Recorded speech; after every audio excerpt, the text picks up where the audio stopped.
जय भारत बच्चा party. Last वाली क्लास में हमने सिस्टम ऑफ लीनियर इक्वेशन देख लिया है। ये अभी हमारा इस सिस्टम ऑफ लीनियर इक्वेशन का लास्ट लेक्चर है। अब इस वाले केस में हम लोग फटाफट देख लेते हैं कि क्या क्या हमने कंसेप्ट देख लिया है। सबसे पहले तो हमने देखा था कि दो वेरिएबल के अंदर दो इक्वेशंस, दो वेरिएबल एंड दो इक्वेशंस, बराबर ना। तो ये सिस्टम देख लिया था, टू वेरिएबल टू इक्वेशंस। और इसमें दो टाइप में हमने इक्वेशंस देख लिया था, जिसमें था एक होमोजेनियस इक्वेशन और एक था non homogeneous and homogeneous equation, ऐसे ना। दोनों में डिफरेंस क्या है कि जो टर्म्स होते हैं इक्वेशन के अंदर, उनकी जो डिग्री होना चाहिए अगर सेम मिल जाती है थ्रू आउट, जो इक्वेशन है उसके अंदर डिग्री अगर सेम होती है, किसकी, वेरिएबल्स की। वेरिएबल्स की डिग्री बोल रहा हूँ मैं, कॉन्स्टेंट्स की नहीं। वेरिएबल जो भी है उसके अंदर उसकी जो डिग्री होती है वो अगर सेम मिल जाती है तो उसको बोलते हैं हम लोग होमोजीनियस। ये होमोजीनियस जो वर्ड है आगे हमको बहुत बार बार आने वाला है। तो होमोजीनियस का मतलब होता है कि हर एक टर्म की जो डिग्री है वो सेम होना चाहिए, बस इतना याद रख लो। तो इसमें ये एक्स का पावर 1 है, बी वाई का पावर 1 है, क्या ये तो कांस्टेंट है, तो इधर से कुछ लेना देना है नहीं। तो इस टर्म का डिग्री 1 है, इस टर्म का पावर 1 है, तो इसका मतलब ये हो गया होमोजीनियस, क्योंकि कांस्टेंट नहीं है इसके अंदर। तो सिमिलरली यहाँ पे देख लो, ए एक्स का पावर 1 तो इसका पावर 1 है, बी वाई का पावर 1 है, और यहाँ पे कांस्टेंट है, कांस्टेंट का पावर कितना होता है, यहाँ पे कुछ भी वेरिएबल नहीं, मतलब उसका पावर कितना होना चाहिए, जीरो होना चाहिए। तो यहाँ पे इस तीन इक्वेशन में इनका जो हर एक टर्म का जो पावर है वो सेम नहीं है, इसलिए हम लोग इसको बोल रहे हैं होमोजेनियस इक्वेशन। सॉल्व करने का तरीका था क्रैमर्स रूल, ठीक है ना। क्रैमर्स रूल से हम लोग इसको सॉल्व कर रहे थे। और क्रैमर्स रूल जो है डिटर्मिनेंट में आपको पूरा का पूरा डिटेल में पढ़ाया जाएगा। मैं फटाफट इसको सिर्फ रिवाइज कर लेता हूँ। और एक मैट्रिक्स में भी मेथड है वैसे, एडजॉइंट मेथड, वो भी हम लोग देखने वाले हैं। तो इसके अंदर क्या होता है, क्रैमर्स रूल के अंदर हमको निकालना होता है डेल्टा, एक मैट्रिक्स डिटर्मिनेंट निकालना होता है, डेल्टा एक्स एक डिटर्मिनेंट निकालना होता है, और लास्ट में निकालना होता है डेल्टा वाई, मतलब जितने वेरिएबल्स है उसके करस्पॉन्डिंग उसका डेल्टा निकालना होता है, ठीक है ना। तो अगर यहाँ पे एक और वेरिएबल था तो डेल्टा जेड भी हम लोग निकालते हैं, ठीक है। अब इसमें एंट्रीज क्या क्या आएगी वो देख लो। अब ये तो हो गया क्या हमारा, ये तो हो गया हमने ये तीन मैट्रिक्स डिटरमिनेंट तो डिफाइन कर लिया।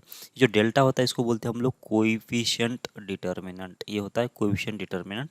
और इसमें क्या आते हैं, सिर्फ एक्स एंड वाई के, और मतलब कोएफिशिएंट जो होते एक्स वाई जेड जो वेरिएबल्स है उनके कोएफिशिएंट ही आएंगे, ठीक है। कैसे आएंगे, जो पहला रो होगा उसमें आएंगे पहले इक्वेशन के कोएफिशिएंट, दूसरा रो दूसरे इक्वेशन के कोएफिशिएंट्स, और जो पहला कॉलम होगा वो होगा पहले वेरिएबल के कोएफिशिएंट, और दूसरे कॉलम में दूसरे वेरिएबल के कोएफिशिएंट्स। इसका मतलब ये हुआ कि अगर ये मेरा पहला इक्वेशन है तो यहाँ पे एक्स का कोएफिशिएंट अगर मैं लिख रहा हूँ, यहाँ पे अगर वाई का कोएफिशिएंट लिख रहा हूँ, तो ये तो इसमें लिख दिया हमने एक्स का कोएफिशिएंट, इसमें वाई का कोएफिशिएंट लिख दिया, और ये पहला इक्वेशन, ये इसे ओरिजिनली पहला इक्वेशन लिखा। अब दूसरा दूसरा रो क्या है, दूसरा रो है P and Q, P and Q, बराबर। यहाँ पे अगर एक्स का कोएफिशिएंट लिखा है तो उसके नीचे भी एक्स का ही कोएफिशिएंट आना चाहिए। ऐसा नहीं कि मैं पहले क्यू वाई लिख दूँ बाद में पी एक्स लिख दूँ और ये के नीचे क्यू लिख दूँ, ऐसा नहीं चलेगा। मतलब ये पहले इस पूरे कॉलम में एक ही वेरिएबल्स के कोएफिशिएंट्स आना चाहिए, और इस पूरे रो में एक ही इक्वेशन के कोएफिशिएंट्स आना चाहिए, ठीक है। ओके, अब ये कैसा है, ये तो हो गया एक्स के कोएफिशिएंट्स, बराबर, ये वर्टिकली। और ये किसके, वाई के कोएफिशिएंट्स है। और ये हो गया ऐसा हॉरिजॉन्टली इक्वेशन 1, और ये हो गया इक्वेशन 2। अब डेल्टा एक्स कैसे निकालेंगे, तो डेल्टा एक्स निकालने के लिए क्या होता है कि यहाँ पे जो भी एट्रीब्यूट लिखा जाता है, यहाँ पे डेल्टा एक्स जो लिखा है ना, तो एक्स जब लिखा गया तो एक्स को, एक्स कॉलम जो है ना इसको उड़ा देना है अपने को। डेल्टा एक्स निकालना है तो बस एक्स कॉलम को उड़ा दो, एक्स कॉलम को उड़ा दिया, बाकी जो है वैसे को वैसे लिख दिया, बी और क्यू। अब एक्स तो उड़ा दिया हमने, एक्स के बदले क्या आएगा फिर, इसमें जो कॉन्स्टेंट्स है ना वो कॉन्स्टेंट्स यहाँ पे आएंगे, सी और यहाँ पे आएगा सी, और ये आर आएगा। तो ये होगा डेल्टा एक्स। अब डेल्टा वाई, आपको आइडिया आया होगा क्या करना है। अब वाई को उड़ा देना है, इस डेल्टा में से वाई को उड़ा दो, तो जो है वो लिख दो वैसे वैसे, ये लिख दिया और यहाँ पे पी लिख दिया, ठीक है। वाई को उड़ाने के बाद, वाई को उड़ाने के बाद क्या आएगा, कॉन्स्टेंट्स, कॉन्स्टेंट कौन से सी, और ये आर आ जाएगा। समझ में आ रही है आपको बात। अब इसके बाद क्या करना है, आपको निकालना है इसके वैल्यूज़। कैसे निकालते हैं आपको शायद आइडिया होगा। तो इसका p into q minus p, A into q minus p into B, ये होता है इसका ये वैल्यू। कैसे, ए इंटू क्यू माइनस होता है p इंटू बी, ये ऐसी वैल्यू होती है, ठीक है ना। और इसकी वैल्यू कितना होना चाहिए, c इंटू क्यू माइनस होता है r इंटू बी, और इसकी वैल्यू कितना आ जाएगी, a इंटू आर माइनस हो जाएगा p इंटू सी, बस ऐसे। अब क्या करना है, अब करना है आपको डेल्टा की वैल्यू चेक, डेल्टा की वैल्यू चेक करना है। डेल्टा की वैल्यू क्यों चेक करना है, अच्छा सबसे पहले तो हम लोग देख लेते हैं कि एक्स वाई जेड कैसे निकालते हैं। वैसे हम लोग तो एक्स वाई जेड कैसे निकालते हैं, मतलब ये जो वेरिएबल्स है उसकी वैल्यू कैसे निकालेंगे। सबसे पहले एक्स निकाल लेते हैं। तो एक्स कैसे निकलेगा, ये निकलेगा delta X divided by delta, ये होता है एक्स। और वाई कैसे निकलेगा, वाई निकलेगा delta Y divided by delta, ऐसे। तो ये इधर से एक्स निकल जाएगा ऐसे, और इधर से निकल जाएगा वाई। अगर जेड एक दूसरा वेरिएबल होता तो उसका वो कैसे निकालते हैं हम लोग, Z equals to delta Z divide by delta ऐसे निकालते हैं, ठीक है। वो तो हम लोग 3 इक्वेशन में देख लेंगे अभी। ओके, जब इस दोनों को देख के ये पता चल रहा है कि अभी एक्स जो है डेल्टा एक्स और डेल्टा के ऊपर डिपेंड है, वाई जो डेल्टा वाई और डेल्टा के ऊपर डिपेंड है, तो हमको चेक करना पड़ेगा डेल्टा कितना है पहले। तो डेल्टा की वैल्यू चेक करेंगे सबसे पहले हम लोग। तो डेल्टा की वैल्यू कितना हो सकती है, बस दो ही की तो पॉसिबिलिटी है, एक तो ये जीरो हो सकता है या फिर नॉन जीरो हो सकता है, इसके बाहर तो कुछ होगा नहीं है, ठीक है ना। एक तो जीरो या फिर नॉन जीरो। तो सबसे पहले मैं यहाँ पे ले लेता हूँ ये कि वैल्यू नॉन जीरो है क्या, ये जीरो है या फिर नॉन जीरो है। तो ये अगर जीरो होती है तो एक केस बनेगा, और ये नॉन जीरो होती है तो दूसरी केस बनेगा ऐसे। अब ये जब जीरो हो गया तो जीरो होने के अगर ये नॉन जीरो होता है तो अभी हमने एक्स की वैल्यू कितना बोला, हमने एक्स की वैल्यू बोला था delta X divided by delta, and Y की वैल्यू कितना बोला था हमने, delta Y divided by delta. अगर ये वैल्यू अगर नॉन जीरो है, नीचे वाली अगर वैल्यू नॉन जीरो है, तो ऊपर कुछ भी वैल्यू है तो इस वाले केस में जो सिस्टम होगा हमेशा ही सॉल्यूशन देगा। और वो सॉल्यूशन कैसा रहेगा, एक ही रहेगा, मतलब इसको बोलते हैं हम लोग यूनिक सॉल्यूशन, ठीक है। इसको बोलते हैं हम लोग ऐसे यूनिक सॉल्यूशन, ठीक है। एक ही सॉल्यूशन आएगा। ओके, कैसे आएगा समझ में आ रहा है, क्योंकि नीचे अगर कुछ भी अगर नॉन जीरो नंबर है तो ऊपर कुछ भी आ रहा है, तो जीरो भले जीरो भी अगर आ गया तो भी zero, non zero divide by zero, ये हमेशा कितना आ जाएगा, और हमेशा कोई ना कोई सोल्यूशन दे देगा। अब जब अगर इसका वैल्यू जीरो के बराबर है तो यहाँ पे डिवीजन में तो जीरो आ गया। अब डिवीजन में जीरो आ गया तो ये तो वैल्यू डिफाइन होता ही नहीं है। डिवीजन में जब जीरो आता है तो यहाँ पे थोड़ी सी दिक्कत आएगी, क्योंकि डिवीजन में जीरो अगर आ गया तो मुझे देखना पड़ेगा इसके ऊपर ऊपर क्या लिखा है। तो अगर डेल्टा एक्स की वैल्यू जीरो है, एंड बोल रहा हूँ, इसके बाद डेल्टा वाई की वैल्यू भी जीरो है, मतलब डेल्टा एक्स के साथ साथ डेल्टा वाई की भी वैल्यू अगर जीरो होती है, डेल्टा एक्स के साथ साथ डेल्टा वाई की भी वैल्यू अगर जीरो होती है, तो इस वाले केस में क्या आना चाहिए, इनफाइनाइट सॉल्यूशंस आना चाहिए। इस वाले केस में कितने आ जाएंगे, इनफाइनाइट सॉल्यूशंस आ जाएंगे, ठीक है। और अगर डेल्टा एक्स की वैल्यू कितना होती है, नॉन जीरो होती है, और डेल्टा वाई की वैल्यू अगर नॉन जीरो होती है, इसका मतलब यहाँ पे और अगर लिख दिया है, इसके बीच में मैं बहुत कुछ बोल रहा हूँ वैसे, ये इस वाले केस में कितना आ जाएगा, नो सॉल्यूशन आ जाएगा। तो ये नो सॉल्यूशन कब आ रहा है, अगर डेल्टा एक्स की वैल्यू या फिर डेल्टा वाई की वैल्यू जीरो नॉन जीरो होना चाहिए तब। जब ये और आ जाता है तो इसका मतलब ये कंपलसरी नहीं है। अगर डेल्टा एक्स की वैल्यू जीरो है तो चलेगा, लेकिन डेल्टा वाई की वैल्यू कितना नहीं होना चाहिए, जीरो नहीं होना चाहिए। मतलब दोनों में से अगर एक भी कंडीशन अगर सेटिस्फाइड कर जाता है ना, ये सेटिस्फाइड हो रहा है, ये नहीं हो रहा है, चलेगा, ये सेटिस्फाइड हो रहा है, ये नहीं हो रहा है, चलेगा, या फिर दोनों भी सेटिस्फाइड हो रहे हैं तो भी चलेगा। मतलब एटलीस्ट डेल्टा एक्स और delta Y must be non zero, मतलब दोनों में से एक भी अगर नॉन जीरो होता है, दोनों में से अगर एक भी नॉन जीरो होता है तो इसका सोल्यूशन कितना आ जाएगा, नो सोल्यूशन आएगा। समझ में आ रही है आपको बात। लेकिन इनफाइनाइट सॉल्यूशन के लिए डेल्टा एक्स जीरो होना ज़रूरी है, एंड डेल्टा वाई दोनों के दोनों जीरो होना ज़रूरी है। अगर ये दोनों में से अगर एक भी नॉन जीरो होगा तो इसका कोई सॉल्यूशन नहीं मिलेगा मुझे, बराबर है क्या। और दोनों के दोनों अगर जीरो हो गए और डेल्टा भी अगर जीरो होता है तब जाके इसका मतलब ये हुआ कि इसमें कितने सॉल्यूशन आ जाएंगे, इनफाइनाइट सॉल्यूशन आ जाएंगे। और आपको मालूम है कि इस वाले सिस्टम में और इस वाले केस में, ये दोनों केस में कैसा है सिस्टम जो होगा, वो हो जाएगा कंसिस्टेंट। कंसिस्टेंट का मतलब क्या होता है कि इसमें सॉल्यूशन मिलेगा अपने को, और ये जो सिस्टम बनेगा ये होगा इनकंसिस्टेंट। और इनकंसिस्टेंट के लिए क्या होना चाहिए, इनकंसिस्टेंट के लिए होना चाहिए डेल्टा के लिए अगर जीरो है तो डेल्टा एक्स की वैल्यू तो जीरो नहीं होना चाहिए, या फिर डेल्टा वाई की वैल्यू तो भी नॉन जीरो होना चाहिए। मतलब इनकंसिस्टेंट के लिए अगर जाना है मुझे तो सबसे पहले देखना पड़ेगा डेल्टा की वैल्यू जीरो है क्या। अगर डेल्टा की वैल्यू अगर नॉन जीरो है तो जाके इस वाले केस में आएगा ही नहीं है, ठीक है। इनफाइनाइट के लिए तीनों की तीनों वैल्यू जो होंगे वो जीरो होना चाहिए, ठीक है। इस मेथड के बारे में हम लोग मतलब पर्टिकुलरली यहाँ पे कुछ भी बात नहीं करेंगे। ये जब हम लोग डिटर्मिनेंट पढ़ाएंगे तब जाके ये कंडीशंस क्यों आ रही है, मतलब एक्स ऐसे ही डिफाइन क्यों हो रहा है, और ऐसा करने से हो क्या रहा है, इसके पीछे का लॉजिक जो है ना, हम लोग डिटर्मिनेंट जब पढ़ेंगे तब देखेंगे। अभी जो है ना, अभी हम लोग थोड़ा ईजी कर लेते हैं, और वैसे भी हम लोग एग्जाम में भी इसी मेथड से जाएंगे। हमने कौन सी मेथड कर रहे थे, रैंक मेथड से जा रहे थे, बराबर ना। तो रैंक क्या होता है, उसके लिए मुझे क्या करना पड़ेगा कि एक मैट्रिक्स लिखना पड़ेगा, ठीक है ना। तो मैट्रिक्स में क्या था कि ये था आर्ग्यूमेंटेड मैट्रिक्स बोलते हैं इसको ऐसे। उसके अंदर क्या होता है कि इसके कोएफिशिएंट्स भी होते हैं और आर्ग्यूमेंट मतलब कांस्टेंट्स भी होते हैं। तो ये जो पहला जो पार्ट लिखा जाता है, ये सेपरेट जो लाइन किया ना हमने, वर्टिकल लाइन डाला, उससे पहले जो लिखा जाता है वहाँ पे लिखा जाता है, यहाँ पे इस जगह पे यहाँ पे लिखा जाता है कोएफिशिएंट्स और इधर लिखा जाता है कांस्टेंट।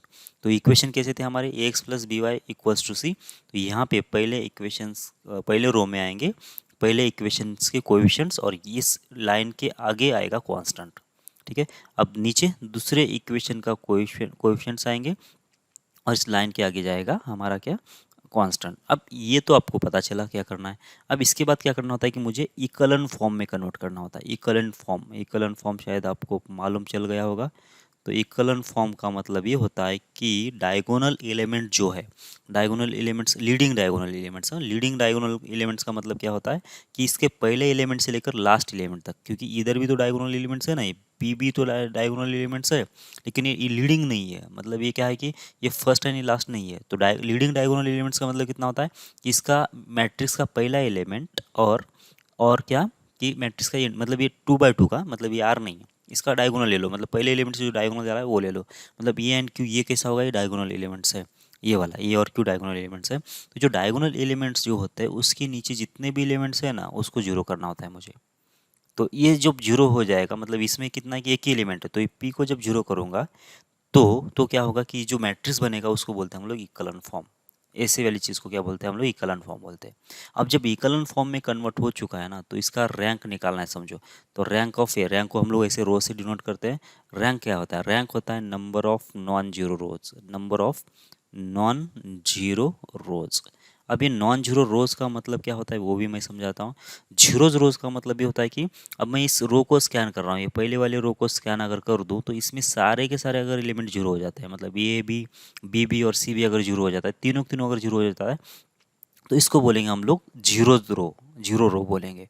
और अगर ए बी सी में से एक भी अगर नॉन जीरो एलिमेंट बन जाता है, ए बी सी में से अगर एक भी अगर नॉन जीरो हो जाता है तो ये हो जाएगा नॉन जीरो एलिमेंट। मतलब ये जीरो है, बी जीरो है और सी अगर नॉन जीरो है तो ये पूरा रो क्या हो गया, नॉन जीरो रो हो गया।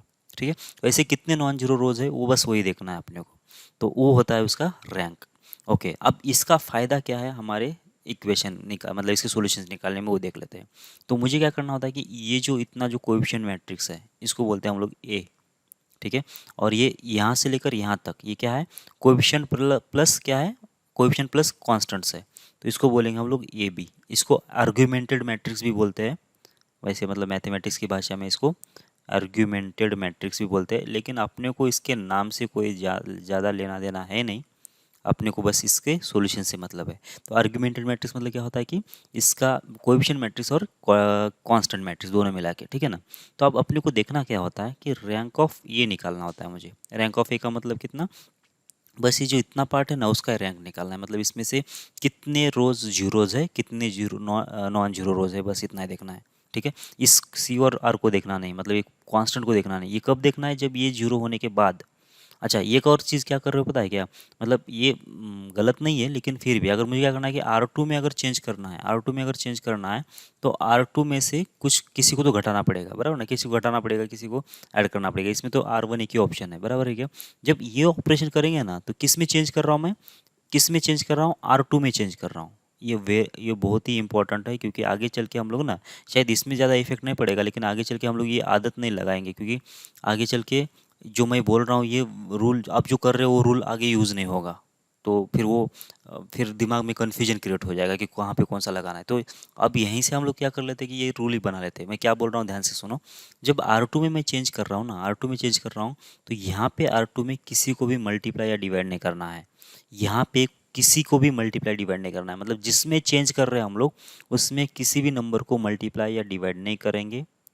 एक रैंक वाली मेथड में कोई दिक्कत नहीं आएगा, लेकिन ये जो है ना हम लोग आगे चल के एलिमेंट्री ट्रांसफॉर्मेशन पढ़ेंगे तब जाके आपको ये आदत ही बन जाएगी। फिर कुछ जो रूल्स होते हैं ना, डिटरमिनेंट के रूल्स हम लोग लगाएंगे तो उसमें क्या होगा कि हमको जिसमें चेंज करना है उसमें हम लोग कभी किसी से मल्टीप्लाई करें तो उस डिटरमिनेंट की वैल्यू बदल जाती है। और जबकि हमने इधर से अगर प्रैक्टिस कर लिया तो उसमें शायद उसमें उतना ध्यान नहीं रहेगा कि हम लोग वो ऑपरेशन कर जाएंगे, बराबर। तो ये ध्यान में अच्छे से रख दो कि यहाँ पे किसी जिसमें हम लोग चेंज कर रहे हैं ना उस रो में या फिर उस कॉलम में कभी भी मुझे किसी भी नंबर से मल्टीप्लाई नहीं करना है। जो भी करना है इस R1 को मल्टीप्लाई डिवाइड कर लो और इसमें से ऐड कर दो, सब्ट्रैक्ट करो, कोई फर्क नहीं पड़ेगा। ठीक है, जैसे कि सब P को हटा देना है तो कैसे हटाऊंगा मैं, तो एक तो आप क्या कर सकते हो कि इस मतलब आप जो करोगे तो आप कैसे करने वाले थे, R2 में चेंज करना है आपको। तो क्या करोगे, ये R2 को किससे मल्टीप्लाई करोगे, P से मल्टीप्लाई करोगे माइनस, और R1 को किससे मल्टीप्लाई करोगे, R2 को नहीं, R2 को ए से मल्टीप्लाई करोगे, और R1 को किससे मल्टीप्लाई करोगे, P से मल्टीप्लाई करोगे, तब जाके दोनों सेम होगा, क्योंकि इसको ए से मल्टीप्लाई कर लिया, इसको P से मल्टीप्लाई कर, तो ये P बनेगा, ये भी AP बनेगा, दोनों का डिफरेंस जीरो होगा। लेकिन ये वाला काम कभी नहीं करो, ये जो R2 को जिसमें चेंज कर रहे हो उसको कभी भी मल्टीप्लाई किसी भी नंबर से नहीं करो, उसके बदले डायरेक्ट इसको ये से डिवाइड करो ना। कैसे, अब यहाँ पे पहले ये लेके आओ, 1 लेके आओ, तो 1 लेके आने के लिए ये जो नंबर है उससे पहले डिवाइड कर लो, फिर ये जो नंबर है उससे यहाँ पे मल्टीप्लाई कर लो, ठीक है ना। तो यहाँ पे कितना था, ये था, तो ये से डिवाइड कर लिया। अब यहाँ पे 1 आ गया था, इसको P करना है तो P से मल्टीप्लाई कर लिया, तो P बाई ये से मल्टीप्लाई कर लो, तो जो भी आप ऑपरेशन आएगा इसका भी यहाँ पे जीरो हो जाएगा, ठीक है। तो ये ध्यान में रखोगे तो फिर थोड़ा बहुत आगे चल के भी कन्फ्यूजन नहीं होगा, ठीक है ना।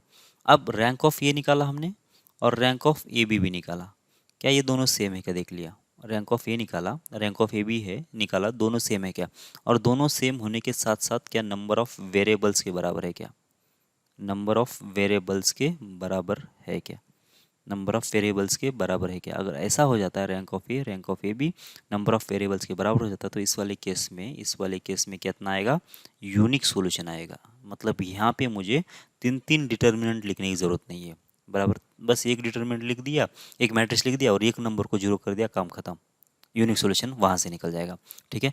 दूसरी केस में क्या है कि रैंक ऑफ ए और रैंक ऑफ ए बी ये अगर दोनों होते हैं, लेकिन लेकिन क्या नहीं होता है, ये नंबर ऑफ वेरिएबल्स के बराबर नहीं होता है, नंबर ऑफ वेरिएबल्स के बराबर नहीं होगा। वेरिएबल्स का मतलब समझ में आ रहा है, इस वाले केस में एक्स एंड वाई दो वेरिएबल्स थे, मतलब ये इसका रैंक 2 है, इसका रैंक 2 है, और नंबर ऑफ वेरिएबल्स भी 2 है, तो इसका मतलब क्या होगा, ये 2 2 2 यूनिक सोल्यूशन हो गया ऐसे, ओके ना। तो रैंक ऑफ ए और रैंक ऑफ ए भी दोनों सेम है, लेकिन नंबर ऑफ वेरिएबल्स के बराबर नहीं है, इसका मतलब इस वाले केस में कितना आ जाएगा, इनफाइनाइट सोल्यूशन आ जाएगा, बराबर क्या। दो वेरिएबल वाले केस में, अगर समझो ये रैंक 1 है, ये रैंक 1 है, और ये अगर नंबर ऑफ वेरिएबल्स 2 है, तो इसका मतलब ये क्या होगा कि 1 1 है, लेकिन वेरिएबल्स के बराबर नहीं है, उसका मतलब सॉल्यूशंस कितने आएंगे, इनफाइनाइट आएंगे। रैंक ऑफ ये कभी भी नंबर ऑफ वेरिएबल से ज़्यादा नहीं आएगा, क्योंकि इसमें उतने रो ही नहीं रहेंगे ना, इक्वेशन जितने उतने तो रहेंगे, ठीक है। और लास्ट वाले केस में रैंक ऑफ ए की और रैंक ऑफ ए बी अगर ये दोनों सेम नहीं है, तो इस वाले केस में क्या आएगा, सोल्यूशन नो सोल्यूशन आएगा, ठीक है। मतलब रैंक ऑफ ए जो है, अगर समझ में आ ये दोनों एलिमेंट जीरो है, पी भी जीरो हो गया और क्यू भी जीरो हो गया, तो रैंक ऑफ ए तो 1 हो जाएगा। और अगर आर की वैल्यू यहाँ पे अगर नॉन जीरो आ जाती है, तो रैंक ऑफ ए भी कितना आ जाएगा, तो 2 आएगा, क्योंकि यहाँ पे ये पूरा एक नॉन जीरो रो, ये दोनों जीरो हो गए, लेकिन यहाँ पे तो नॉन जीरो आ गया ना, तो ये एलिमेंट तो इस ए बी में तो काउंट होगा ना। तो इसका मतलब उस वाले केस में कितना आएगा कि इसके तो रैंक 2 आएगी, इसकी रैंक 1 आएगी, तो इसका मतलब ये मिसमैच हो गया, तो इसका कोई सोल्यूशन नहीं मिलेगा। इन दो केसेस में सिस्टम कैसी रहेगी, कंसिस्टेंट रहेगी, बराबर। और ये इस वाले केस में क्या रहेगा, इनकंसिस्टेंट हो जाएगा, ठीक है, ओके। तो बस ऐसे ही चलेगा ये आपको मालूम चल गया क्या। अच्छा, इस वाले केस में क्या होगा, होमोजेनियस वाले केस में क्या होगा, होमोजेनियस वाले केस में देखो यहाँ पे कांस्टेंट्स कितने हैं, जीरो है। इसका मतलब ये हुआ कि ये जो कांस्टेंट बनेगा यहाँ पे कौन सा, सी, इस वाले केस में तो ये जीरो हो जाएगा, और यहाँ पे भी ये जीरो हो जाएगा, समझ में आ रही है आपको बात, ये जीरो होगा, ये जीरो होगा, ठीक है। अगर ये दोनों जीरो हो गए तो डेल्टा एक्स कितना होगा, देख लो ना, डेल्टा एक्स कितना होगा, यहाँ पे सी की वैल्यू जीरो है तो ये जीरो होगा, आर की वैल्यू जीरो है तो जीरो होगा, तो डेल्टा एक्स कितना होगा, तो जीरो ही होगा ना इस वाले केस में, ठीक है। यहाँ पे देख लो, ये वैल्यू जीरो हो गई ना, और ये वैल्यू जीरो हो गई, इसका मतलब कितना आएगा, ये आर जीरो, पी सी भी जीरो होगा, मतलब डेल्टा वाई भी जीरो होगा, इसका मतलब डेल्टा एक्स और डेल्टा वाई तो जीरो है ही वैसे। तो क्या आपको ये समझ में आ रही है बात कि ये वाली केस जो है कभी पॉसिबल बनेगा नहीं, इस वाली केस में ये वाली केस जो होगा कभी भी पॉसिबल नहीं है, ठीक है। इसका मतलब ये हुआ कि सॉल्यूशन जो है कभी भी इनकंसिस्टेंट बनेगा ही नहीं इस वाले केस में। इसका मतलब एक तो भी सॉल्यूशन आएगा ही आएगा, इसका एक तो भी सॉल्यूशन, एक तो कम से कम एक तो सॉल्यूशन आएगा ही आएगा, मतलब कौन सा, इस वाले, एक तो ये केस बन सकती है या फिर ये केस बन सकती है, ये केस कभी भी नहीं बनेगा, क्योंकि इसमें डेल्टा एक्स और डेल्टा वाई जीरो होने का चांस ही नहीं है, क्योंकि वो कांस्टेंट जीरो है, मतलब ये हमेशा ही दोनों जीरो ही है। तो इसका मतलब एक तो यूनिक सॉल्यूशन आएगा या फिर इनफाइनाइट सॉल्यूशंस आ जाएंगे, ठीक है, ओके। तो यूनिक सॉल्यूशन कब आएगा, जब डेल्टा की वैल्यू जीरो हो जाती है, नॉन जीरो होती है, तो मतलब ये जो कोएफिशिएंट वाला है अगर वो नॉन जीरो है तो इसका मतलब यूनिक सॉल्यूशन, और अगर ये डेल्टा की वैल्यू जीरो हो जाएगी तो क्या होगा कि इनफाइनाइट सॉल्यूशंस हो जाएगा, ओके। यहाँ पे भी देख लेते हैं, यहाँ पे भी कैसा होगा, यहाँ पे भी नो सॉल्यूशन कैसे आने वाला है, क्योंकि अगर ये एलिमेंट जीरो है और ये एलिमेंट अगर जीरो है, ये दोनों तो एलिमेंट जीरो ही है वैसे। अब ये ऐसा कुछ भी ऑपरेशन करो इसमें तो ये तो हमेशा जीरो आएगा, क्योंकि आर टू भी इस नंबर के लिए ये भी तो जीरो है और ये भी जीरो है, तो इसको कितने ही मल्टीप्लाई कर लो, इसमें कितना भी ऐड कर लो, तो हमेशा जीरो होने वाला है। इसका मतलब रैंक ऑफ ए बी जो है ना, ऑलवेज ए के बराबर रहने वाला है रैंक ऑफ ए बी जो, क्योंकि ये तो एलिमेंट नॉन जीरो रो में तो काउंट होंगे नहीं। अगर ये एलिमेंट नॉन जीरो हो गया तो ये ए में भी काउंट होगा और ए बी में भी काउंट होगा। ठीक है, मान लेता हूँ यहाँ ये जीरो हो गया, चलो ये जीरो हो गया एलिमेंट, क्या करने के बाद, ऑपरेशन करने के बाद। अब इसमें ये दोनों नॉन जीरो एलिमेंट से मतलब एक तो रैंक इसका एक बढ़ गया, और यहाँ पे एक नॉन जीरो एलिमेंट मतलब रैंक ऑफ ये कितना हो गया, टू हो गया। रैंक ऑफ ए बी कितना होगा, तो ए बी में तो ये भी तो एलिमेंट्स गिनेंगे ना ये पूरे, और इसमें भी ये पूरे एलिमेंट्स गिनेंगे, जबकि यहाँ पे नॉन जीरो एलिमेंट आ गया, ये दोनों नॉन जीरो एलिमेंट है, तो रैंक ऑफ ए बी कितना हो गया, टू हो गया। इसका मतलब यहाँ पे रैंक मिसमैच होने का कोई चांस नहीं है, क्योंकि इधर से मिसमैच तो कब हो जाता, जब यहाँ ये एलिमेंट जीरो हो जाता और अगर ये नॉन जीरो होता, तो ये तो जीरो ही है हमेशा। तो रैंक ऑफ ए और रैंक ऑफ ए बी हमेशा इक्वल आएंगे, इसका मतलब सिस्टम जो होगा हमेशा कंसिस्टेंट रहेगा। और अगर ये केस बन जाती है रैंक ऑफ ए और रैंक ऑफ ए बी, मतलब इधर से अगर ये नॉन जीरो एलिमेंट बन जाता है तो रैंक ऑफ ए कितना होगा, टू होगा, रैंक ऑफ ए बी भी टू होगा, तो उस वाले केस में यूनिक सोल्यूशन आएगा। और अगर ये एलिमेंट जीरो हो जाता है, ये एलिमेंट जीरो हो जाता है, तो इसका मतलब क्या होगा, रैंक ऑफ ए और रैंक ऑफ ए बी दोनों के दोनों वन है, और इस वाले केस में इनफाइनाइट सॉल्यूशन आ जाता है। ठीक है ना। अब फटाफट क्या कर लेते हैं कि इसका एक और केस देखा था हमने, मतलब दो वेरिएबल्स और तीन इक्वेशंस, तो A into X plus B into Y और इक्वल्स टू सी, और इसको वन वन बोल दो ना, तो थोड़ा सा मतलब वेरिएबल्स की कमी पड़ेगी अपने को। तो a two x plus b two y equals to जाएगा सी टू, और तीसरा इक्वेशन कौन सा, a three x plus b three y और इक्वल्स टू जाएगा सी थ्री। अब ये तीन इक्वेशंस है। अब क्या बोला कि तीन इक्वेशन जो है ये कंसिस्टेंट है या नहीं, ये चेक करना है, कंसिस्टेंट है या नहीं है, या फिर ये तीन लाइन जो है कॉन्कूरेंट है या नहीं, ये बताना है। कॉन्कूरेंट का मतलब क्या होता है मैं बोल देता हूँ। कंसिस्टेंट का मतलब क्या होता है वो तो आपको पता है कि इसका सॉल्यूशन एग्जिस्ट होना चाहिए। सॉल्यूशन एग्जिस्ट का मतलब क्या होता है कि ऐसा एक्स एंड वाई का पेयर एग्जिस्ट होना चाहिए जो कि इसको भी सेटिस्फाइड करे, इसको भी सेटिस्फाइड करे और इसको भी सेटिस्फाइड करे। ठीक है ना, ऐसा एक्स वाई का पेयर जो कि तीनों को भी साइमल्टेनियसली सेटिस्फाइड करे, तब जाके मतलब इसका सॉल्यूशन एग्जिस्ट करेगा, और उसको बोलते हैं हम लोग कंसिस्टेंट सिस्टम। अब कॉन्कूरेंट का मतलब क्या होता है, देखो जब ये तो क्या है कि a one x plus b one y equals to c one, ये तो एक सिंपल सी एक स्ट्रेट लाइन है, समझ में आती है बात। ये हो गया पहला लाइन, ये अगर इसको एल वन बोल दो ना, तो ये पहली लाइन की बात कर रहा हूँ मैं, ये हो गया एल वन। अब दूसरी जो है एल टू, जो है एल टू क्या हो सकती है, एक तो इसको पैरेलल हो सकती है या फिर इसके ऊपर आ सकती है। अगर पैरेलल होगा तो सोल्यूशन तो बनेगा ही नहीं, तो बात तो वहीं पे ख़त्म हो जाएगी। ठीक है ना, पैरेलल अगर इधर से जा रहे तो कभी ये दोनों ही अगर इंटरसेक्ट नहीं करे तो ये इसका ही सोल्यूशन एग्जिस्ट नहीं हो, तो इसका होके भी कुछ फ़ायदा नहीं है।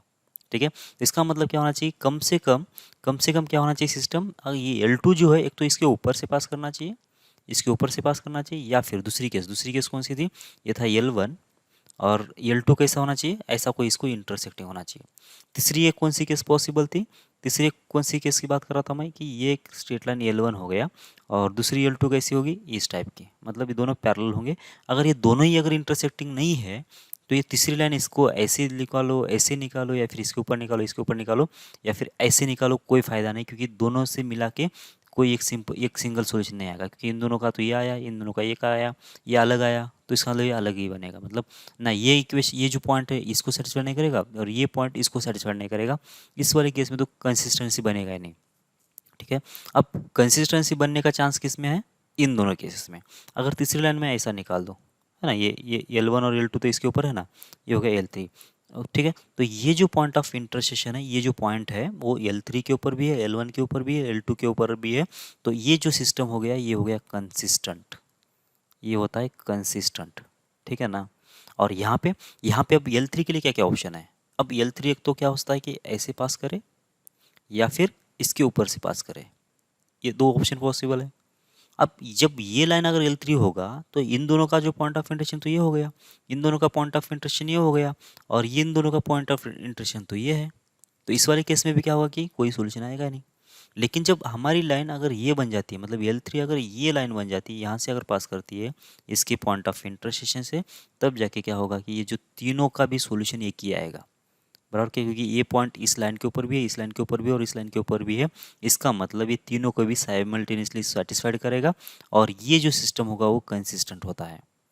ठीक है। अभी कॉन्कूरेंट का मतलब क्या होता है? कॉन्कूरेंट लाइंस का मतलब ये होता है कि ये बहुत सारे लाइन किसी एक सिंगल पॉइंट से अगर पास करते हैं तो उसको बोलते हैं हम लोग कॉन्कूरेंट लाइंस। बस, तो इसका मतलब यहाँ पे क्या होगा कि ये जो तीन लाइंस है अगर एक ही पॉइंट से अगर पास करते हैं तभी तो इसका सोल्यूशन मिलेगा ना।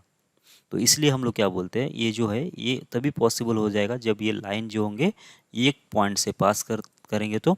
और ऐसी चीज़ को क्या बोलते हैं हम लोग? कॉन्कूरेंट लाइंस बोलते हैं। ठीक है। तो सिस्टम क्या बोल सकती है? जो इक्वेशन दे दिया, तीन इक्वेशन दे दिया आपको, और क्या बोल सकते हैं वो लोग? बोल सकते हैं कि ये एक तो एक कंसिस्टेंट है इसलिए सॉल्यूशन निकालो, या फिर कॉन्कूरेंट लाइन से इसलिए सॉल्यूशंस निकालो। दोनों भी मतलब क्या है? दोनों का ही मतलब क्या है कि इसका सॉल्यूशन एग्जिस्ट होना चाहिए। ठीक है। अब निकालेंगे कैसे? निकालेंगे कैसे? तो देखो, तो हम अगर डायरेक्ट अगर हमारी देसी मेथड से जाते हैं ना तो क्या करेंगे, इन दोनों को सॉल्व कर देंगे पहले।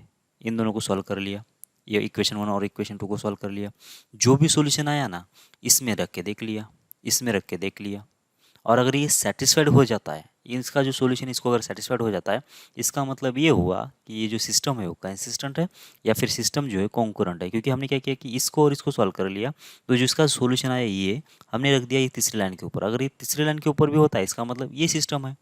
अगर ये लाइन होती तो ये जो पॉइंट इसमें थोड़ी आता, इसके ऊपर थोड़ी आता, तो इसका मतलब क्या होता था कि नॉन कॉन्करेंट लाइन्स होती या फिर इनकन्सिस्टेंसी सिस्टम बन जाती। ठीक है। जो अभी हमने किया ना, इन दोनों को सॉल्व कर लिया और जो भी सॉल्यूशन आया इसके अंदर रख दिया। तो ये ऐसा करने से क्या बन जाता है, एक मतलब एक पैटर्न बन जाता है। वो पैटर्न क्या होता है देख लो, वो पैटर्न बन जाता है ऐसे, ये ऐसे दो वर्टिकल लाइन बना लिया हमने, और यहाँ पे आ जाएगा पहले इक्वेशन के कोएफिशिएंट्स A1 B1 और ये C1। दूसरा रो जो होगा दूसरे इक्वेशंस के कोएफिशिएंट C2, और तीसरा जो होगा B3 C3। यहाँ पे वर्टिकल लाइन बनाना नहीं है, डायरेक्ट डायरेक्ट हमने कोएफिशिएंट निकाला। अगर इसकी वैल्यू जीरो होती है, मतलब मुझे एक तो चेक करना पड़ेगा, कैसे चेक करना है, तो इसको दोनों को सॉल्व कर लो, इसका सॉल्यूशन इसमें रख के देख लो, इसको अगर सेटिस्फाइड करता है तो कौन से सिस्टम कैसी कॉन्करेंट या फिर कंसिस्टेंट, अगर इसको सेटिस्फाइड नहीं करता तो इनकंसिस्टेंट या फिर नॉन कॉन्करेंट लाइन्स। बराबर, एक तो ये करो। ओके, तो क्या करना है आपको? आपको लेना है इसके कोएफिशिएंट्स, मतलब ये जो x1 A1 B1 C1 constant को भी लेना है इसमें पहले रो में, और दूसरे रो में दूसरे इक्वेशन के कोएफिशिएंट्स, और तीसरे रो में तीसरे इक्वेशन के कोएफिशिएंट्स से कांस्टेंट को भी इसमें लेना है। ये आया कहाँ से? ये वहीं से आया, मतलब इन दोनों को जब सॉल्व किया ना हमने, जो एक्स एंड वाई की वैल्यू आ गई, जब इसमें रखेंगे, इसमें रखने के बाद जो कंडीशन आएगी और इसको जब सॉल्व करेंगे तो जो कंडीशन आएगी वो दोनों सेम ही रहेगी। ठीक है। ये हम लोग डिटर्मिनेंट जब करेंगे तब करेंगे। ठीक है ना, इसके ऊपर हमको ज़्यादा भी सोचना भी नहीं है। अगर ये बोलता है कि सिस्टम कैसी है, कॉन्करेंट है या फिर ये कंसिस्टेंट है, तो अपने को करना क्या है, तीन इक्वेशंस है, दो वेरिएबल्स है, और बोलेगा सिस्टम कैसी है, कांस्टेंट कंसिस्टेंट है या फिर कॉन्करेंट है। और अगर ये मुझे प्रूफ करना है या फिर इसमें कुछ अगर ये B3 के बदले कुछ लैम्बडा होता है या कुछ वेरिएबल होता है उसकी वैल्यू अगर निकाल देना है, तो सीधा सीधा इस डिटर्मिनेंट को जीरो कर दो।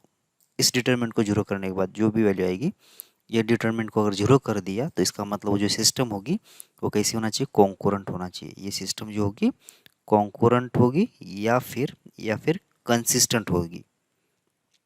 ठीक है, दोनों भी सेम, मतलब सेम ही है। ठीक है ना। और अगर ये नॉन जीरो हो जाती है तो इसका मतलब नॉन कॉन्करेंट बोलो, नॉन कॉन्करेंट होगी, या फिर क्या होगी, इनकंसिस्टेंट, मतलब इसका कोई सॉल्यूशन मिलेगा ही नहीं। ये था दूसरा टाइप। ठीक है ना। अब एक और चीज़ हमने देखा था तीन वेरिएबल्स के बारे में। ठीक है, तो ये तो मेन है, वैसे तीन वेरिएबल वाला जो सिस्टम है वही मेन है। तो इसको भी हम देख लिया है, वैसे एक बार मैं बोल देता हूँ फिर से। जो नॉन होमोजेनियस इक्वेशंस है कैसे रहेंगे, ax plus B y plus c z और इक्वल्स टू डी। तो इसको सबको वन वन बोल दो, तो क्या है कि ज़्यादा वेरिएबल्स अपने पास ढूंढ के लाने की ज़रूरत नहीं है। ठीक है ना। तो दूसरा इक्वेशन कैसा होगा, a2x plus b2y plus c2z और इक्वल्स हो जाएगा d2। और तीसरा equation a3x plus b3y plus c3z और ये होगा d3। ठीक है, तो ये तीन इक्वेशंस हो गए।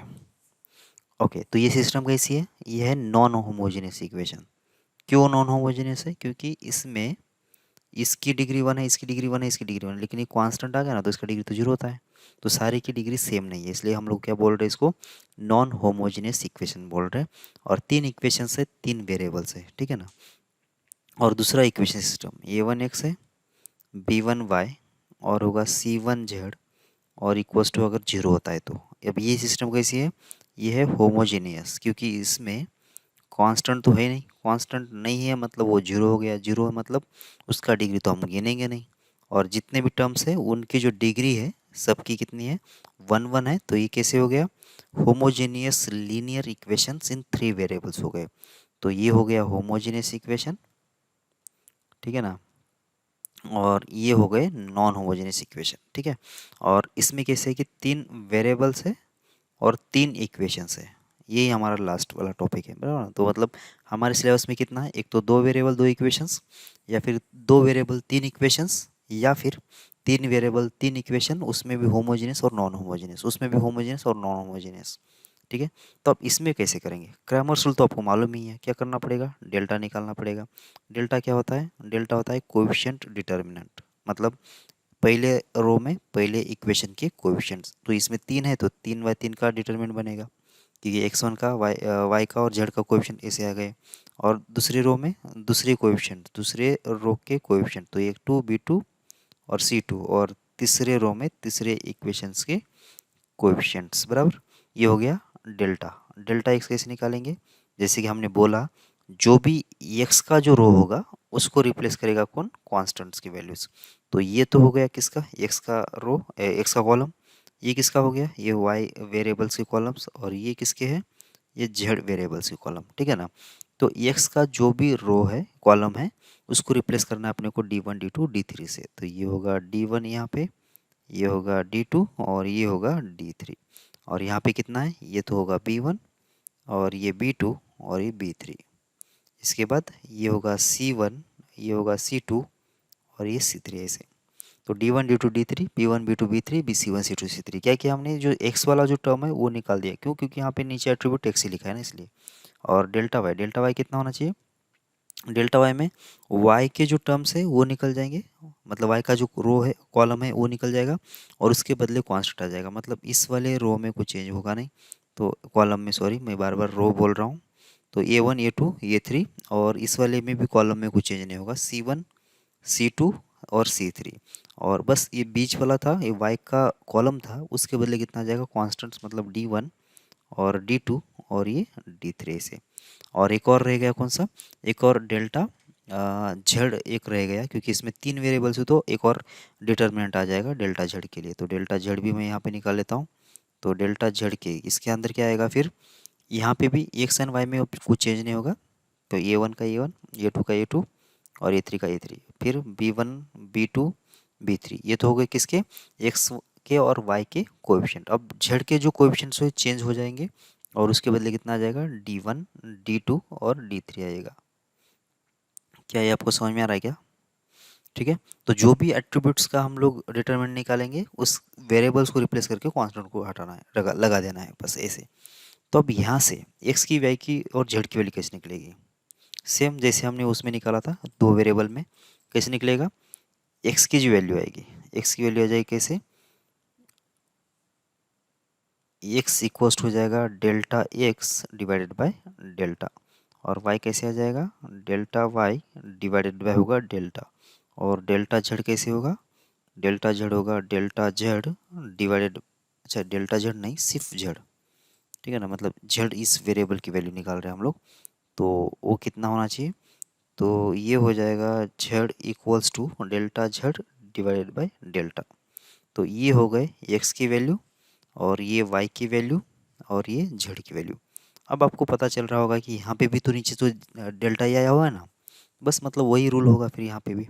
यहाँ पे भी क्या होना चाहिए, वही रूल अप्लीकेबल होगा, क्योंकि नीचे अभी भी कितना है, जेड ही है। तो इसका मतलब जेड की वैल्यू जो है 0 है या नॉन जीरो है, वहाँ से स्टार्ट करेंगे हम लोग। तो डेल्टा की वैल्यू, सबसे पहले डेल्टा की वैल्यू निकालेंगे, क्या ये 0 है या फिर नॉन जीरो है। अगर ये डेल्टा की वैल्यू नॉन जीरो होती है तो इसका मतलब ये हुआ कि सबके नीचे कोई नॉन जीरो नंबर है। इसका मतलब इस वाले केस में क्या आएगा, यूनिक सॉल्यूशन आ जाएगा। यूनिक सॉल्यूशन आ जाएगा। ठीक है, बात तो यहीं पे ख़त्म हो गई। अब अगर डेल्टा की वैल्यू अगर जीरो होती है, अब डेल्टा की वैल्यू जीरो होने से थोड़ी सी कयामत आ जाएगी, ऐसा मान के चलो ना। तो इसमें क्या होगा कि मुझे आगे की टर्म्स भी देखना पड़ेगा, ऐसा है कि यहाँ पे ख़त्म नहीं होगी चीज़।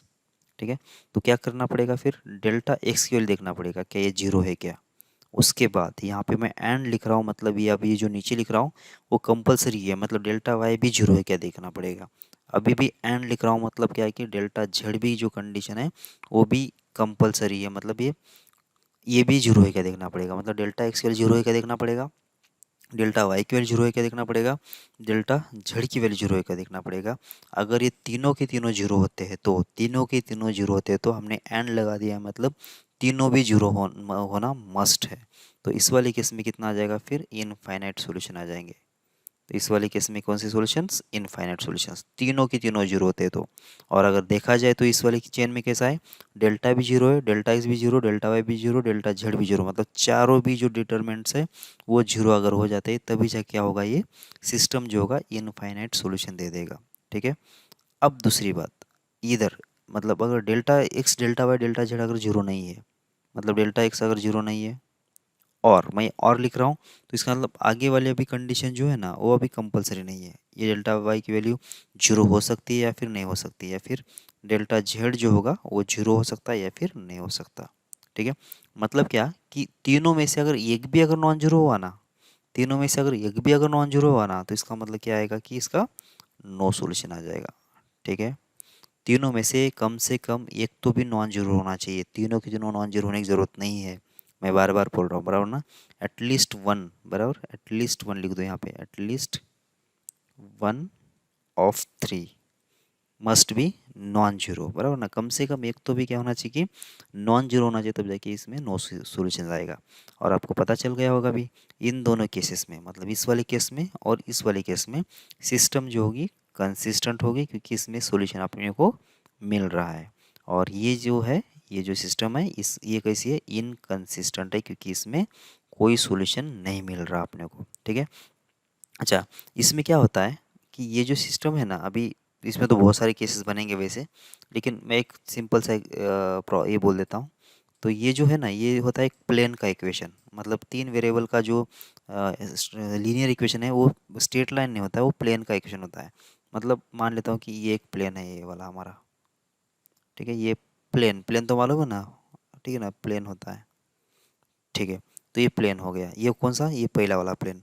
अब दूसरा वाला जो प्लेन है ना वो मान लेता हूँ कैसा है, इस टाइप का, मतलब इसको इंक्लाइन है ऐसे। थोड़ा सा डायग्राम मेरा सही बनेगा नहीं बनेगा देख लो। मतलब जो प्लेन है इस यहाँ पे कट कर रहा है इतना। ठीक है, तो ये दो प्लेन जो है इस लाइन पे कट कर गए। ठीक है, आपको अगर इमेजिन करना है या फिर देखना है तो आप जिस रूम में बैठे हो ना, जो हॉरिजेंटल मतलब आपके जो सामने वाली दीवार है और जो नीचे फ्लोर है, वो दोनों दीवार कहाँ पे, एक कॉर्नर पे, पूरे कॉर्नर पे एक लाइन बना रही होगी, बराबर है क्या। तो इस कॉर्नर से लेकर उस कॉर्नर तक पूरी एक लाइन बन रही होगी, तो वो जो पूरी लाइन है ना, ये वर्टिकल प्लेन और जो हॉरिजॉन्टल प्लेन है वो इसका इंटरसेक्शन लाइन है वो। ठीक है, अब तीसरा जो प्लेन है, अब तीसरा प्लेन कैसा आएगा, मतलब ये दोनों प्लेन हो गया ना, ये प्लेन और ये प्लेन हो गया। अब तीसरा प्लेन कैसा हो सकता है, अब तीसरा प्लेन अगर समझो इधर से ही पास कर गया ऐसे, ये पास कर गया, तो इसका मतलब क्या हुआ कि ये लाइन ऑफ इंटरसेक्शन तो पास नहीं करा, मतलब इसका तो कोई सोल्यूशन बनेगा नहीं, बराबर क्या। अब ये प्लेन कैसा हो गया कि इसको ऐसे वर्टिकली कट कर गया, ऐसे वर्टिकली कट कर गया, इसका मतलब ये जो लाइन, ये जो प्लेन होगा सिर्फ एक ही पॉइंट से कट करके निकल जाएगा। ठीक है ना, ऐसे अगर वर्टिकल ले लूँगा मैं प्लेन, तो इसका मतलब एक ही पॉइंट पे कट करके निकल जाएगा, तो इसका मतलब उस वाले केस में क्या होगा, यूनिक सॉल्यूशन हो जाएगा। और एक और कौन सी केस, अब जब अगर समझो मान लेता हूँ कि तीसरा जो प्लेन है अगर ऐसा ले लेता हूँ मैं, कि समझो मान लेते हैं कि ऐसा, इसको शायद ये 3D बनेगा नहीं बनेगा, चलो ये प्लेन ले लिया हमने ऐसा, ओके ऐसा। चलो तो ये इसका मतलब क्या होगा कि ये प्लेन और ये प्लेन कहाँ पे कट कर रहा है कि इस लाइन पे कट कर रहे हैं, तीनों के तीनों इस लाइन पे कट कर रहे हैं। इसका मतलब क्या हुआ कि इस वाले केस में इसके जो सॉल्यूशंस आएंगे कितना आएंगे, इनफाइनाइट सॉल्यूशंस आ जाएंगे। ठीक है, और यही जो ब्लू वाला प्लेन है अगर समझो ऐसे वर्टिकल होता तो इस सिर्फ एक ही पॉइंट से पास करता है ये। ठीक है, इमेजिन कर रहे हो ना, तो उस वाले केस में क्या होगा कि नो सॉल्यूशंस आएगा। मतलब यूनिक सॉल्यूशन आएगा। और अगर यही प्लेन अगर समझो क्या होता है कि इस ब्लैक प्लेन को अगर पैरेलल होता है, जैसे कि अभी अपोजिट दीवार देख लो, आपके आपके सामने वाली दीवार और फिर पीछे वाली दीवार, ये कैसे पैरेलल प्लेन्स है, और नीचे वाली जो आपकी दीवार है वो दोनों को तो इंटरसेक्ट तो कर रहे हैं, लेकिन अलग अलग लाइन पे कर रहे हैं, तो इसका मतलब तीनों मिला के कोई कॉमन पॉइंट्स नहीं है। ठीक है, तो ये सिचुएशन बनेगी ऐसे इस वाले केस में। ओके, तो ये आपको समझ में आ रहा है आपको? ठीक है, तो नो सॉल्यूशंस कब आएगा? अगर तीनों में से अगर एक भी अगर नॉन जीरो हो जाता है तब जाके क्या होना चाहिए? No solution. तीनों के तीनों जीरो और डेल्टा भी जीरो, इसका मतलब क्या आएगा कि इनफाइनाइट सॉल्यूशन। और डेल्टा के लिए अगर नॉन जीरो है तो delta X delta Y delta Z को देखने की जरूरत ही नहीं है, उसमें तो यूनिक सॉल्यूशन आएगा। अब ओके, अब देखो, अब ये इसमें क्या आएगा? होमोजेनियस इक्वेशन सिस्टम में क्या आएगा? अब देखो, इसमें तो कांस्टेंट तो है नहीं कुछ, तो इसका मतलब ये हुआ कि डेल्टा में तो कुछ असर पड़ेगा नहीं, लेकिन डेल्टा एक्स में असर पड़ेगा, तो ये जीरो होगा, ये जीरो होगा, क्योंकि D1 D2 D3 तो वो जीरो ही है ना उसके अंदर। अब डेल्टा एक्स के लिए कितना आ जाएगी? अब डिटर्मिनेंट में, किसी भी डिटर्मिनेंट में अगर एक रो या फिर एक कॉलम पूरा का पूरा अगर जीरो होता है तो उस डिटर्मिनेंट के लिए जीरो हो जाती है, सीधी सीधी सी बात है। तो ये डेल्टा एक्स जीरो हो गया फिर इस वाले केस में। अब डेल्टा वाई में ये D1 भी जीरो है, D2 जीरो है और D3 जीरो है, इसका मतलब डेल्टा वाई भी कितना हो जाएगा? वो भी तो जीरो होगा, क्योंकि एक पूरा कॉलम इसमें जीरो हो रहा है। और डेल्टा जेड में भी सिमिलरली वही सीन है, क्योंकि एक पूरा कॉलम जीरो हो जाएगा, क्योंकि यहाँ पे कॉन्स्टेंट्स है ही नहीं। तो इसका मतलब डेल्टा जेड भी कितना हो जाएगा? जीरो हो जाएगा। मैं किसकी बात कर रहा हूँ? होमोजेनियस इक्वेशन सिस्टम की बात कर रहा हूँ। अब इसमें तो हमने कर लिया है, इसके इसमें क्या क्या चेंज हो सकता है? डेल्टा में तो कुछ चेंज नहीं होगा, delta X delta Y delta Z में चेंजेस हो जाएंगे। और कैसे होंगे कि पूरा एक एक रो, सब में एक एक रो क्या होगा, एक एक कॉलम जो होगा हमेशा जीरो बन जाएगा, मतलब इसका वैल्यू जीरो, इसका वैल्यू जीरो, इसका वैल्यू जीरो। तो इसका मतलब delta X delta Y delta Z हमेशा ही जीरो। तो इसका मतलब ये हुआ कि ये सिस्टम कभी बनेगा ही नहीं, इधर वाली केस कभी बनेगी नहीं। समझ में आ रही है आपको बात? ये अगर केस बनेगा नहीं तो इसका मतलब नो सॉल्यूशन वाला केस कभी पॉसिबल ही नहीं है। नो सॉल्यूशन वाला केस कभी पॉसिबल है नहीं, क्योंकि नो सॉल्यूशन तो तभी आ जाता ना कि डेल्टा की वैल्यू जीरो होना चाहिए और डेल्टा एक्स की value non zero, delta Y की वैल्यू नॉन जीरो, या फिर डेल्टा जेड की वैल्यू नॉन जीरो, मतलब तीनों में से कम एक तो भी नॉन जीरो आना ज़रूरी है। लेकिन इस वाले केस में जो तीनों के तीनों कैसे हैं, जीरो अगर बन जाएंगे तो ये केस बनेगा ही नहीं। ठीक है, तो इसका मतलब एक तो अब ये केस पॉसिबल बनेगा या फिर ये केस पॉसिबल बनेगा। ठीक है, अगर डेल्टा की वैल्यू जीरो नहीं होती है, मतलब ये वैल्यू अगर नॉन जीरो होती है, ये जीरो जीरो है, तो zero divide by non zero number, zero divide by non zero number, zero divide by non zero number, मतलब एक्स भी जीरो होगा, वाई भी जीरो होगा और जेड भी जीरो होगा। तो ये तो एक यूनिक सोल्यूशन आ जाएगा। अब अगर डेल्टा भी जीरो होता है तो ऊपर तो जीरो लिखा ही है, तो zero by zero, zero by zero, zero by zero. तो ऐसे मतलब क्या होगा कि इनफाइनाइट सॉल्यूशंस आ जाएंगे। मतलब इस वाले केस में मुझे सोचने की ज़रूरत नहीं है, तो हमेशा ही कंसिस्टेंट होगा, कंसिस्टेंट होगा। और इसमें एक सॉल्यूशन जो है आपको पता ही चलेगा। एक सॉल्यूशन क्या होगा, मतलब सॉल्व करने की ज़रूरत ही नहीं है। एक्स की वैल्यू जीरो, वाई की वैल्यू जीरो और जेड की वैल्यू जीरो, ये सॉल्यूशन इसका हमेशा रहेगा। X equal zero, Y equal zero और जेड इक्वल जीरो, मतलब ये सॉल्यूशन लिखने के लिए आपको किसी को भी पूछने की ज़रूरत नहीं है। ठीक है, क्यों? क्योंकि एक्स की वैल्यू जीरो, वाई की वैल्यू जीरो, जेड की जीरो, ये इसको भी सेटिस्फाइड करेगा, इसको भी करेगा और इसको भी करेगा ना। मतलब ये जो सॉल्यूशन है, इसको बिना बताए इसका सॉल्यूशन बाय डिफ़ॉल्ट है ही वैसे। और इसलिए क्या है कि ये कंसिस्टेंट है, क्योंकि इसका सॉल्यूशन एक तो है ही वैसे, zero comma zero comma zero, ये इसका सॉल्यूशन ऑलवेज ही रहेगा। ये ऑलवेज सॉल्यूशन है ना, इसलिए क्या बोलते हैं इसको? ट्रिवियल सॉल्यूशन बोलते हैं। ये जो सॉल्यूशन है इसको क्या बोलते हैं हम लोग? Trivial solution. मतलब इसको मुझे बताने के लिए किसी की भी परमिशन लेने की ज़रूरत नहीं है, या फिर कोई कैलकुलेशन करने की ज़रूरत नहीं है, इसलिए इसको क्या बोलते हैं? ट्रिवियल। ट्रिवियल का मतलब क्या होता है? त्रिकाल बाधित। त्रिकाल बाधित का मतलब ये हमेशा रहने वाला, बराबर है क्या? ये हमेशा ही रहेगा वैसे। ये जीरो कोमा जीरो जो होता है, ये इसका सॉल्यूशन हमेशा ही रहेगा। ठीक है ना? ओके, अब इसके अलावा भी, मतलब इस ट्रिवियल सॉल्यूशन के अलावा भी इसके सॉल्यूशन पॉसिबल है। अभी अभी हमने डायग्राम देखा था ना, मतलब ये जीरो कॉमा जीरो कब होगा? जब ये जो वर्टिकल लाइन जो दूसरी होती है ना, अगर ऐसे, मतलब इसको वर्ट ये जो ब्लू वाला प्लेन है, अगर इसको ऐसे वर्टिकली कट करता तो एक ही पॉइंट में कट करता, मतलब ओरिजिन पे, और वो जीरो कॉमा जीरो था पॉइंट।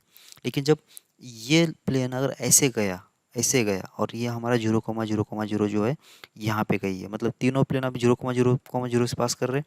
इसका मतलब क्या हुआ? इसका मतलब क्या होगा? इसका इक्वेशन ये हो सकता है, ये हो सकता है, ये हो सकता है। ठीक है, अब इस वाले केस में तो ये पूरी जो लाइन है वो इसका सॉल्यूशंस हो रहे हैं, मतलब एक से ज़्यादा भी सॉल्यूशन इसमें एग्जिस्ट हो गए, जीरो के साथ साथ दूसरे भी सॉल्यूशन इसमें एग्जिस्ट होंगे।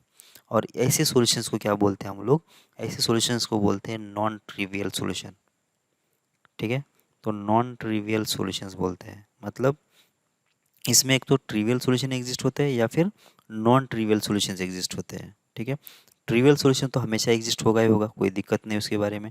लेकिन नॉन ट्रिवियल सॉल्यूशन कब एग्जिस्ट होगा, कब? नॉन ट्रिवियल का मतलब क्या, ये इनफाइनाइट सॉल्यूशन, इन शॉर्ट कितना, इनफाइनाइट सॉल्यूशंस ना, मतलब ये सिस्टम कब एग्जिस्ट होगा, डेल्टा एक्स तो जीरो है ही, डेल्टा वाई भी जीरो है ही, डेल्टा जेड भी जीरो है ही, मतलब इसको तो ये तो तीन तो जीरो है ही वैसे बाय डिफॉल्ट। देखो ना यहाँ पे तीन जीरो तो है ही। बस ये जीरो अगर होगा ना तो इसका मतलब ये हुआ कि ये भी जीरो और ये तीनों भी जीरो, मतलब ट्रिवियल सॉल्यूशन हो गए ना, मतलब नॉन ट्रिवियल मतलब एक से ज़्यादा सॉल्यूशंस हो गए, बराबर क्या। तो इसका मतलब नॉन ट्रिवियल सॉल्यूशन एग्जिस्ट होने के लिए डेल्टा की वैल्यू जीरो होना बहुत ज़रूरी है। अगर डेल्टा की वैल्यू जीरो हो जाती है तो इसका मतलब ये हुआ कि डेल्टा भी जीरो है, डेल्टा एक्स भी जीरो है, डेल्टा वाई भी जीरो है, और उस वाले केस में डेल्टा जेड भी जीरो है, और उस वाले केस में क्या होगा कि इसके एक से ज़्यादा सॉल्यूशंस पॉसिबल है। तो उस सॉल्यूशंस को जीरो को तो हम लोग क्या बोलेंगे, ट्रिवियल बोलेंगे। लेकिन उसके अलावा जो सॉल्यूशंस होते हैं उसको क्या बोलेंगे हम लोग, नॉन ट्रिवियल सॉल्यूशन। तो क्वेश्चन कैसे आएगा, आपको ऐसा दिया जाएगा कि कोई इक्वेशन सिस्टम है और बोलेगा कि इसके नॉन ट्रिवियल सॉल्यूशन एग्जिस्ट है, तो आपको करना क्या पड़ेगा, इसका जो डिटरमिनेंट है कोएफिशिएंट्स का उसको जीरो कर देना, बस काम इतना ही करना है आपको, मतलब इस डिटरमिनेंट को जीरो कर दो, काम खत्म। सही है, ओके। अब इसमें भी हमने क्या किया था, ये रैंक वाली मेथड भी देखा था इसमें। तो रैंक में क्या करना था, इसमें अब 3 बाय 3 का तीन इक्वेशन है ना, तो इसका मतलब क्या आएगा कि अभी यहाँ पे आएगा 3 बाय 3 का मैट्रिक्स आएगा, कौन सा, ये, और ये भी कैसा होगा, इसमें एक्स्ट्रा ये क्या रहेगा, और कोई कांस्टेंट वाला रहेगा। देखो यहाँ पे A1, यहाँ पे B1 और यहाँ पे C1, ये क्या हो गया, इक्वेशन फर्स्ट के कोएफिशिएंट्स। और ये होगा A2, ये होगा B2 और ये होगा C2 और ये होगा D2, और यहाँ पे A3, ये होगा B3 और ये होगा C3 और ये D3 हो गया। ठीक है, ओके। तो ये हो गया यहाँ से यहाँ तक, कौन सा, ये होगा A मैट्रिक्स, और यहाँ से यहाँ तक ये कौन सा हो गया, ये हो गया AB मैट्रिक्स। सही है, तो अपने को देखना पड़ेगा रैंक ऑफ A और रैंक ऑफ AB कितना है, बराबर। तो रैंक ऑफ ए और रैंक ऑफ ए बी कब देखेंगे, जब हम लोग इसका इक्वलन फॉर्म में कन्वर्ट कर लिया तब। इक्वलन फॉर्म में कन्वर्ट करने का मतलब क्या, मतलब ये होता है जो लीडिंग डायगोनल एलिमेंट्स है, लीडिंग डायगोनल एलिमेंट्स मतलब क्या, फर्स्ट एलिमेंट से स्टार्ट होने वाला डायगोनल, ये होता है लीडिंग डायगोनल एलिमेंट्स, बराबर। तो इसके नीचे जो भी एलिमेंट्स है, कौन सा एलिमेंट्स है, ये एक तो A2 है, एक तो A3 है, बाद में ये B3 है, मतलब ये तीन एलिमेंट्स है, मतलब इसके डायगोनल एलिमेंट्स के नीचे जो ट्रायंगल बन रहा है किसका, एलिमेंट्स का, मतलब ये 3 और B3 का, ये तीनों को जीरो करना मस्ट है। ये तीनों को जीरो कर लिया ना, मतलब यहाँ पे जीरो एलिमेंट आ गया, और यहाँ पे जीरो हो गया, और यहाँ पे जीरो हो गया। तो इसका मतलब क्या आना चाहिए कि डायगोनल एलिमेंट के नीचे के तीनों एलिमेंट जीरो हो गए। तो जब ऐसा हो जाता है तो इसको बोलते हैं हम लोग इक्वलन फॉर्म। ठीक है, तो इसको बोल देंगे इक्वलन फॉर्म, शायद यहाँ पे CH भी आएगा, इक्वलन, पता नहीं स्पेलिंग क्या होती है इसकी, ठीक है ना, इक्वलन फॉर्म। ठीक है, ओके। तो अब ये तीन एलिमेंट जीरो आना ज़रूरी है, उसके बीच में अगर ये जीरो होता है, ये जीरो होता है, ये जीरो होता है, तो उससे कोई संबंध नहीं अपने को। अपनी जो नेसेसरी मतलब रिक्वायरमेंट क्या है, रिक्वायरमेंट बस इस डायगोनल एलिमेंट्स के नीचे के एलिमेंट जीरो होना, ये हमारी रिक्वायरमेंट है। इसके अगर ये करते समय अगर बाकी दूसरे भी एलिमेंट जीरो होते तो उससे अपने कोई संबंध नहीं है। ठीक है, तो ये होगा, इसको बोलते हैं इक्वलन फॉर्म। और ये इक्वलन फॉर्म के मतलब क्या होता है कि लीडिंग डायगोनल एलिमेंट्स के नीचे का एलिमेंट जीरो होना चाहिए।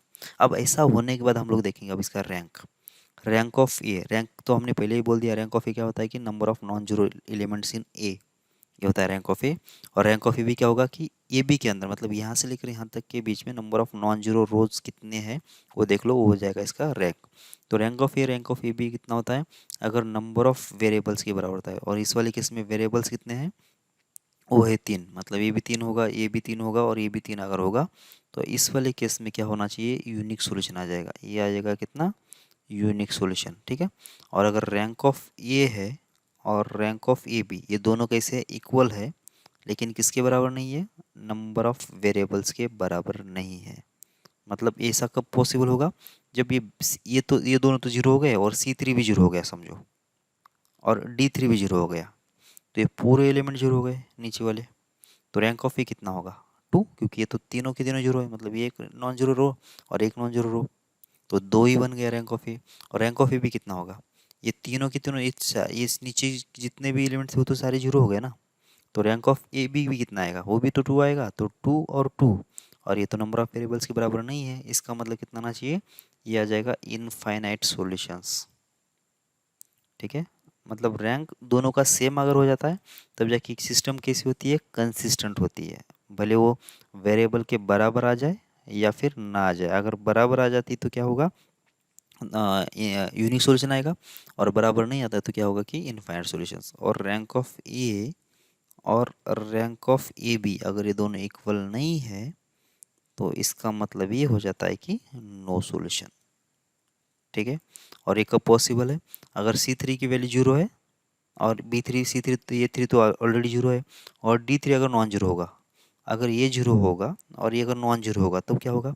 रैंक ऑफ ए कितना होगा? एक नॉन जीरो रो, एक नॉन जीरो रो और ये जीरो रो, मतलब रैंक ऑफ ए तो 2 हो गया। और रैंक ऑफ ए भी कितना होगा? ये नॉन जीरो रो, ये नॉन जीरो रो, ये तीन एलिमेंट जीरो है, लेकिन यहाँ पे D3 नॉन जीरो है, मतलब रैंक ऑफ ए भी कितना होगा? वो तो 3 होगा। तो रैंक ऑफ ए 2 हो गया, रैंक ऑफ ए भी कितना हो गया? 3 हो गया। तो उस वाले केस में क्या होगा? ये दोनों मिसमैच हो गए, और इस वाले केस में क्या आएगा? नो सॉल्यूशन आएगा। ठीक है, ये तो किसकी बात हो गई थी? ये तो हो गई थी नॉन होमोजेनियस इक्वेशन सिस्टम की। और अगर ये नो सॉल्यूशन का मतलब कितना था कि सिस्टम जो होगी इनकंसिस्टेंट होगी। ठीक है, इनकंसिस्टेंट होती है। ओके, अब अब अगर होमोजेनियस की बात करते हैं रैंक मेथड से, होमोजेनियस इक्वेशन की बात करते हैं रैंक मेथड से, तो क्या होगा? देखो, यहाँ पे जो D1 D2 D3 जो होगा ना वो हमेशा ही जीरो हो जाएगा। ये जो D1 D2 D3 है, ये जो लिखा है हमने, ये एलिमेंट तीनों के दिन कैसे होंगे? ये जीरो हो जाएंगे। तो इसका मतलब ये हुआ जब इक्वलन फॉर्म हम लोग बनाएंगे तो इन तीनों को तो जीरो कर देंगे, इसको जीरो कर लिया, इसको जीरो कर लिया, इसको जीरो कर लिया। अब जब रैंक की बात करेंगे ना, तो रैंक की जब बात करेंगे तो रैंक जो ए का होगा वही ए बी का होगा। क्यों? क्योंकि इसमें तो ये तो तीनों जीरो ही है ना। तो अगर ये तीनों जीरो है तो इसमें तो कुछ बदलाव आएगा ही नहीं, क्योंकि इसको हम क्या करने वाले हैं? रो से मल्टीप्लाई करके रो में ऐड करेंगे या फिर सब्ट्रैक्ट करेंगे, ऐसा ही करेंगे ना। तो इसका जीरो को किसी भी मल्टीप्लाई करो, जीरो में ऐड करो तो कुछ फर्क पड़ेगा नहीं। मतलब ये तो नंबर कभी भी जीरो तो है, हमेशा ही जीरो रहेंगे। बस अब ये का जो रैंक होगा वही ये बी का रैंक होगा, ए का जो रैंक होगा वही ए बी का रैंक होगा। तो इसका मतलब एक तो ये केस बन सकती है या फिर ये केस बन सकती है, ये तो कभी केस बन ही नहीं सकती नीचे वाली। इसलिए क्या होगा कि इसमें नो सॉल्यूशन कभी एग्जिस्ट होगा ही नहीं। ठीक है, ये हमेशा एक तो क्या होगा कि यूनिक सॉल्यूशन आएगा, और या फिर क्या आएगा? यूनिक सॉल्यूशन या फिर इनफाइनाइट सॉल्यूशन आएगा। और ये तो इधर से भी दिख रहा था आपको। ठीक है, इधर से भी, क्योंकि ये केस इसमें भी कभी पॉसिबल नहीं हो रहा था, क्योंकि delta X delta Y delta Z की वाली कभी जीरो नहीं थी ही नहीं। ठीक है, तो इतना ही सिलेबस है हमारा किसका? लीनियर इक्वेशन सिस्टम का। ये बहुत ही इंपॉर्टेंट है वैसे, एडवांस में भी इसके क्वेश्चन आ जाते हैं। और एडवांस के में तो क्या है कि पैराग्राफ आएगा, पैराग्राफ में कैसे रहेगा कि नो सॉल्यूशन के लिए क्या है कंडीशन आएगी, और मतलब कोई सिस्टम इक्वेशन सिस्टम दिया जाएगा और नो सॉल्यूशन के लिए कुछ के लैम्बडा इक्वल निकालो, फिर इनफाइनाइट सॉल्यूशन तो लैम्बडा निकालो, और यूनिक सॉल्यूशन तो लैम्बडा निकालो, ऐसा मतलब 3 3 क्वेश्चन आ सकते हैं। ठीक है, तो ये अगर आपको समझ में आ रहा है रैंक वाली मेथड, तो ये जो क्वेश्चन है आपका कहीं पे भी नहीं जाएगा। ठीक है, तो मतलब अगर पैसेज में अगर आ जाएगा, कॉम्पोनेंट पैसेज में अगर आ जाता है इसमें एडवांस में, तो तब तो कितना होगा कि 12 मार्क्स के लिए बन जाएगा क्वेश्चन, 3 क्वेश्चन आएंगे ना उसमें। ठीक है, तो